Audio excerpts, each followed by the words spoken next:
Hey guys, it's another impromptu review from me. Ian and I, my best friend Ian, we just came back from watching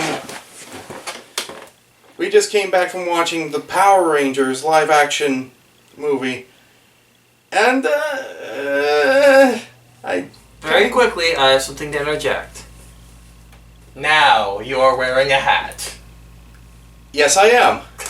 That's usually his major contribution to the channel right now, is letting me know whether or not I'm wearing a hat. Now you're wearing a hat. Anyway. Yeah. And, it's kinda not good. Do you wanna take it away with your thoughts first, or? I will. I have a rant for the end, but I want to save till the end. But I can say this, that calling it Power Rangers was pointless. It has as much to do with any of the Power Rangers, any of the Super Sentai. I mean, if you called it Kamen Rider, if you called it Ultraman, if you called it whatever the Super Sentai versions of Beetleborgs was called, it would have had as much to do in common with any of the Power Rangers / Super Sentai series we've seen. I mean, we spent how long without a single morphed fight? We get to see a morphed Ranger fight for about 2 minutes, maybe, fighting putties that look like the rock golems from Lord of the Rings, like the Doomsday from Batman vs. Superman, because apparently we only know how to make one monster in movies these days. Yeah, the thing from the Fantastic Four had more dignity. Yeah, really. And he was in his underwear. Yeah, so they did have that unnecessary crotch kick shot thing. It's like, they don't have testicles, they are rock creatures. Yeah. And they weren't even a threat. The Rangers, once more, just chewed through them like they were nothing, which would have been okay had we not spent the first half of the movie Zordon and Alpha training them how much of a threat they were. And I get morphed or more powerful, but I would have rather just seen a single monster put up a fight than these putties just kind of get torn through like tissue paper. Yeah, and just 5 minutes into the movie, I almost walked out. Because it starts off introducing after this big backstory millions of years ago that we didn't know, but I guess was slightly interesting. It was a good way to give us a quick action scene in the beginning of the movie. My thought would have been to do a fight scene from the middle of the movie, then flashback, but yeah, you gotta open with an action scene, get people's attention. It was a fun way of doing it. But after that, they introduced the character of Jason, and they did that as having him be this, criminal. He actually wound up on house arrest, but the thing he got ultimately dinged for was, I'd only assume stealing another school's mascot, that classic prank, and it happened to be a bull, and they thought it was, during the panic, to calm it down, they thought it was a cow, so it's okay, I milked her. That joke has never been funny. It never has. That almost was enough for me, them doing nothing for me to make me like Jason, plus that almost got me to leave. Yeah, to be fair, it wasn't Jason who actually made that line, it was his buddy, but yeah. Jason made the point. Yes. It's like, it's a bull. Yeah. Yeah, that was painful. I mean, no charm in this movie whatsoever. None of that Power Rangers charm. Even, RPM had a certain charm to it. There's something, in every series there was something to like about it. We had Alpha. I actually kind of liked this Alpha. He was fun and he was charming. I found once you got past what he looked like, that Alpha was alright. A pregnant, bug-eyed monster. Yes. Yeah. He didn't look good. And as for the Rangers themselves, I found that pretty much I only cared any bit about 2 of them. And that was barely. I liked Zach and I liked Billy. The other ones were criminal or jerks or criminal jerks. Or in the case of Trini, nothing. Generic tomboy girl with problems, blah blah blah blah blah. Her entire character began and end with tomboy. I've seen people comment how she's an LBGT character. I didn't get that at all. She didn't come off as a girl who wanted to be a boy, a cross-dresser or a transsexual. Although I guess they did comment that she was they very strongly hinted that she was a lesbian. But she was that I don't want to say punk stereotype, but maybe punk stereotype. It was like the super strict parents and she's everything but that. And the sarcastic kind of random attitude, but it's that generic attitude. Yeah, her character began and ended with, I'm a tomboy. Yeah. I'm a generic movie tomboy. I want to say, Billy Cranston, I do not have much experience with functioning autism. Very little. I kind of like the portrayal of him as a functioning autistic person. For one thing, it explained his intelligence, and it gave him a reason to be very awkwardly social. And so I felt that was kind of a point to this movie, that was actually something kind of forward and progressive.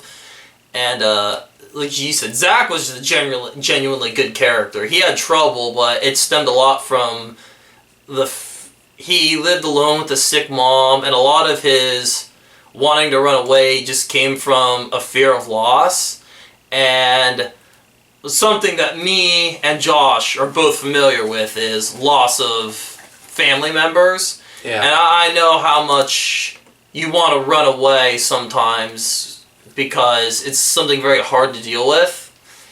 So I can't speak for him, but I can speak for myself that the loss of a family member, loss of multiple family members within the last couple of years for me has sometimes made me want to run away and retreat from the world.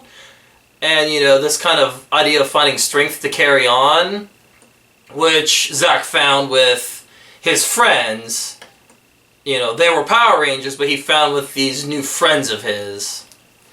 I kind of think that the individual Zords looked better than I originally thought they did in the trailer, but not much better. Yeah, I can kind of agree with that. They certainly looked more tanky and mechanical than I would expect out of a Mighty Morphin series, but yeah, I kind of came to terms with it when I saw the fully morphed suits and how they look more armor-like than costume-like. We had to joke about the Megazord, though. There's something about the exposed individual cockpits that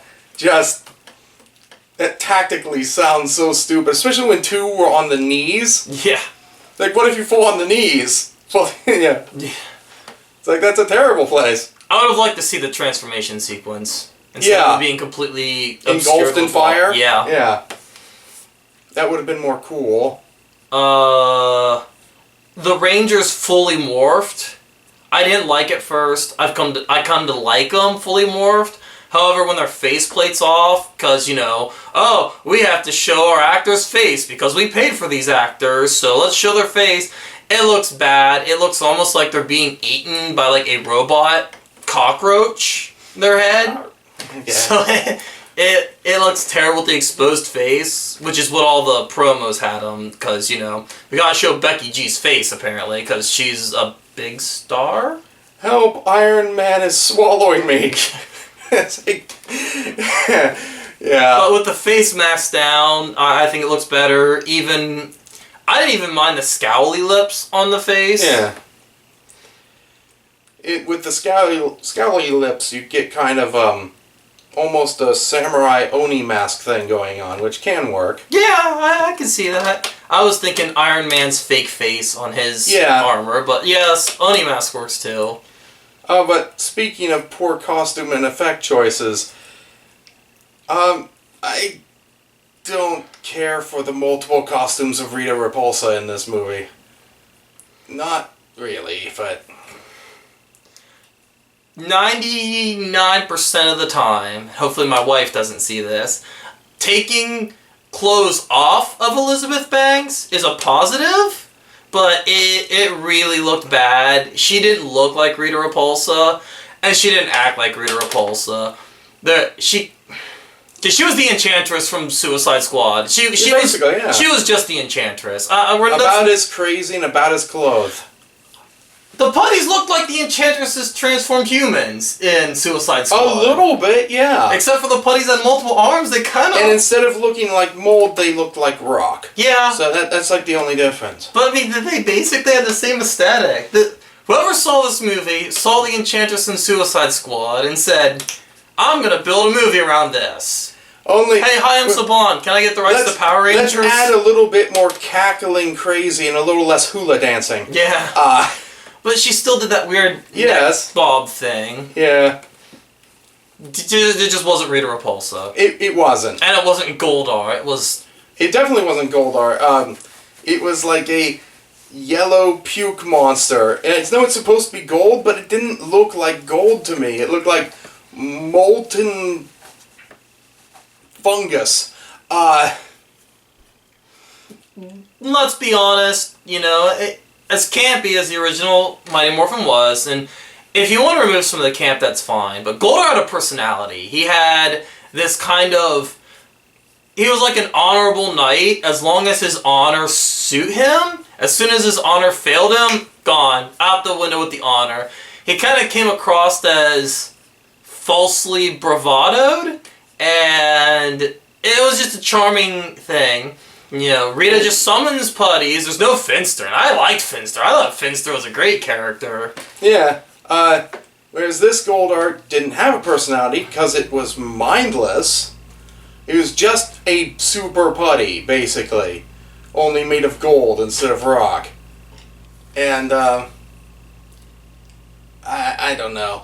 And I found it interesting that the morphing actually only worked after they said the line. It only worked after Jason said, "It's morphing time," just idly. It's like, filled with determination, sure, but then finally they successfully morphed. And while creating Goldar, Rita said, "Yes, make my monster grow." And so you use the line, but you're making the monster, not making it grow. It should have been, "Make my yellow puke flow." I don't know. Well, the line would have worked as if she had a mini Goldar. Or if it was human-esque size to start, and then they had a basic fight, or not even, just she had this little Goldar that was slowly getting bigger as she accumulated more gold. Yeah. Then you get to the gold, my god, all the gold, and he just kind of grew from there. And yes, gold, make. And then having a mini Goldar following around could have given us a chance to have that personality I was talking about. Yeah. It was this one really awkward moment where Rita steps into a Krispy Kreme and tries a donut. You did think the whole thing was built around this Krispy Kreme restaurant. You could have been Ernie's Juice Bar. Yeah. Of course not, because the movie did not care anything about the Mighty Morphin Power Rangers mythology. Also, you gotta get paid for the product placement. Am I right? And like I said, even if it had to be a Krispy Kreme for the product placement, there's a scene where Billy Cranston is trying to find the Zeo Crystal buried under the Krispy Kreme donut. Sorry, spoiler, blah blah blah, but it's revealed it doesn't matter that much. 30 minutes into the movie. Yeah, it doesn't matter that much. the truth is there's nothing to spoil about this movie. Everything kind of goes the way you'd expect it to go, which is fine. You know, sometimes the best swerve is no swerve at all. But he finds this Krispy Kreme where the Zeo Crystal's buried. 10 seconds of the movie, he walks in to the Krispy Kreme, looks down his map to double check. The guy behind the counter goes, "Hi, Billy," and Billy goes, "Hi, Ernie." Yeah, they could have. It's Ernie's, and it's part of the Power Rangers mythology. They could have done that. Would have taken them no time at all. None whatsoever. Instead, we have to see the Power Rangers sit in a little campfire moping about themselves. Oh, with shaky cam. Yeah. Oh, don't worry. I'm gonna get into that. Okay.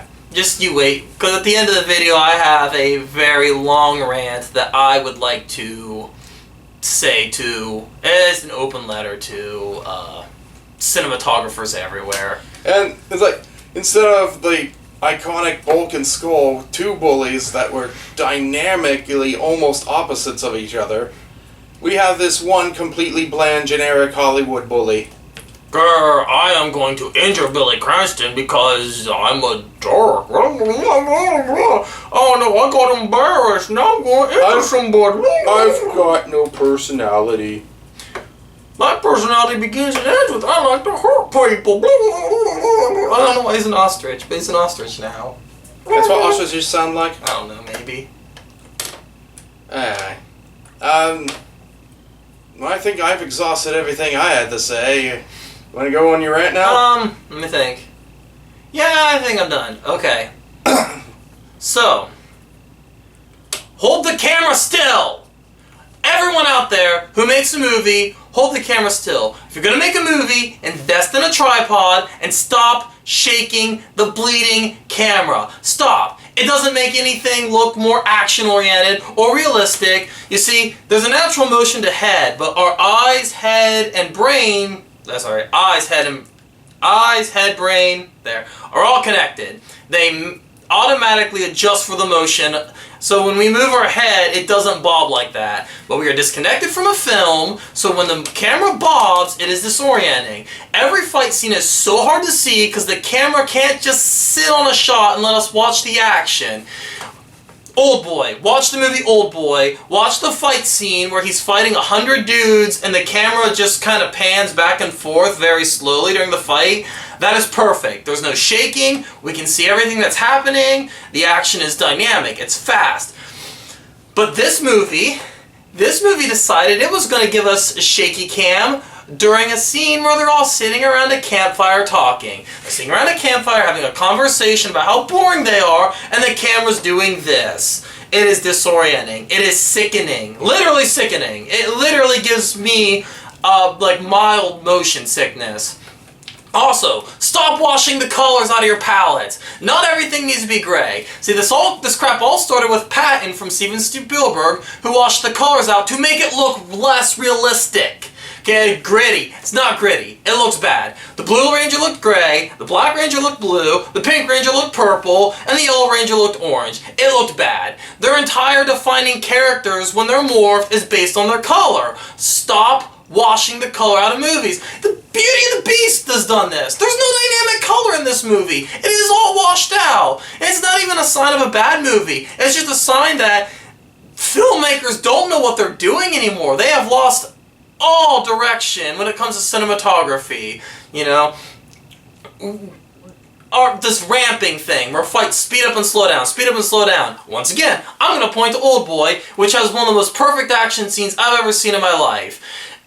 It doesn't need ramping. It's all done in real time. We can see what's going on. Every action is perfectly, conceivable to our mind. We understand what's happening by watching this fight scene. We don't need to slow down every time somebody does a flip. We don't need to go triple speed while somebody's throwing a punch. It doesn't make it look realistic. It doesn't make it look dynamic. It doesn't make it look interesting. It's just annoying, okay? I know Zack Snyder did in 300, and you know what? Okay? 300 sucked. I'm going to come out here and say it. 300 was not a good movie. 300 was garbage, and it was because of the ramping. The movie could have been so much better had it not been for that ramping, which was 90% of the action scenes in that crappy movie. Also, the characters were unlikable and irritating, but no. Stop ramping. Stop color washing. Stop shaking the camera. Just let us see the action. If it's so hard to film an action scene, go back to film school. You are bad at your job, directors of cinematography. You AAA directors of cinematography. You have failed. If I can't tell what's going on in an action scene, if it just looks like color swirling, you failed at filming an action scene. You have fundamentally failed at telling the story of a fight. Okay? Watch professional wrestling. They tell great stories about fighting. Do they need to do these tricks? No, they don't. Because they understand that our eyes can see motion. We don't need to slow down. We don't need to speed up. And our brains automatically adjust to wobble. You don't need to do this with the camera. This is irritating. This is the most irritating thing to watch in the world. Stop doing it. Whoa. Right. Well, sorry. It's fine. I enjoyed that. That was okay, my rant is over. I found that ramping just makes things confusing for me. Yeah. Did like the suplex in the end fight scene. That was fun. The German suplex. But then again, that's professional wrestling, isn't it? Yep. I'd say maybe a little bit more, but the actual once the Megazord sword was found, the fight was about as long as the fight is in a regular Power Rangers episode.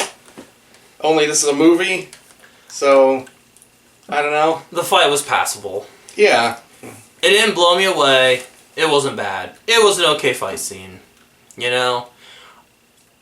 In a better movie, it would have been a nice capstone, but this was bad. It was passable. That's the best I can say. The acting was terrible, and cinematography was bad.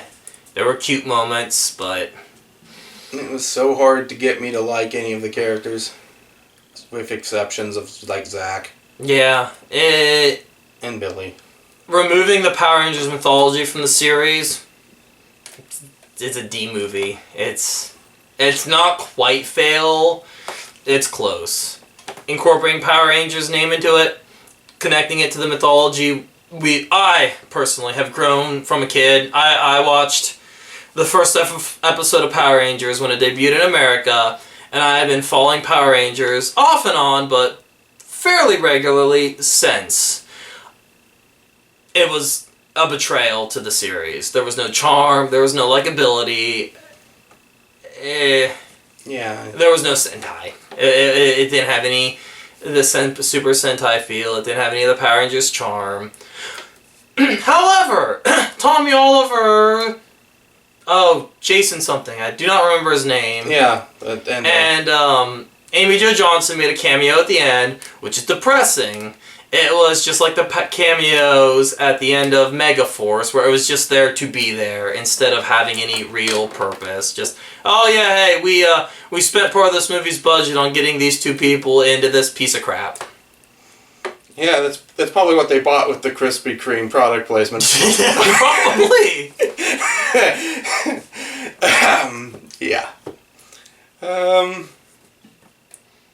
Final thoughts. Give this one a skip. Go see anything else. Go. You know what you should do? You should go and rent a Power Rangers movie. Yeah, that one with Ivan Ooze, that's actually probably better. That is better. It is better. As far as storytelling goes, it's probably on the same level. It's got the Power Ranger charm, and it doesn't have enough of it to justify being part of the series. But it's got some of the charm, and the cinematography is 1,000 times better. And you just gotta forgive the 90s CGI. Does have the original cast too. It does have the original cast. If you're insistent on watching a Power Rangers movie, watch the Power Rangers movie. And if you want to watch 2, watch Turbo. And if you want to watch 3, then just hit yourself in the head with a hammer until you've hallucinated a Power Rangers movie, because... Or forgot, and then you watch the first 2 again. Yeah. Because just skip this movie. It wasn't even good for a non-Power Rangers movie, and as far as it being Power Rangers, it's just a betrayal. Well, that's about it for me. What about you? That's it. That's all I got. Well, Ian, thanks for coming out. No problem. And you're not wearing a hat. I know. Maybe someday I will. But until then, I hope you guys at home found this educational or entertaining or whatever bit of value you find out of these. And I'll see you later sometime. Bye.